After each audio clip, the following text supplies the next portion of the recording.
Diabetes পরীক্ষার সময় সামান্য রক্ত বের করা হয়, রোজা অবস্থায় ডায়াবেটিস পরীক্ষা করা যাবে কি না?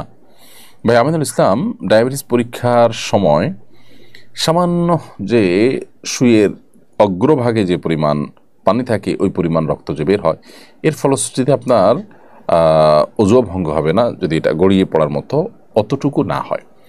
আর যদি বড় এক ফোঁটা হয়, যেটা আসলে গড়িয়ে পড়ার মতো হয়, তাহলে সেক্ষেত্রে রোজা ভঙ্গ হবে।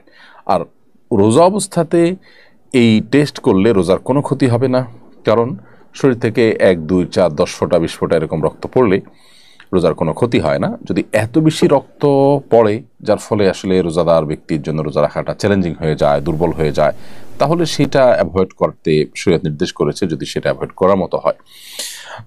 তবে আপনার 1 ফোঁটা 2 ফোঁটা রক্ত আপনি নিলেন, অথবা 1 সিরিঞ্জ রক্তই নিলেন বা 2-4 সিরিঞ্জ রক্ত নিলেন, যেটা আপনি ব্লাড টেস্ট ইত্যাদি করার জন্য, সেক্ষেত্রে এর কারণে রোজার কোনো ক্ষতি হবে না, রোজা রেখে এগুলো করা যাবে ইনশাআল্লাহ তাআলা।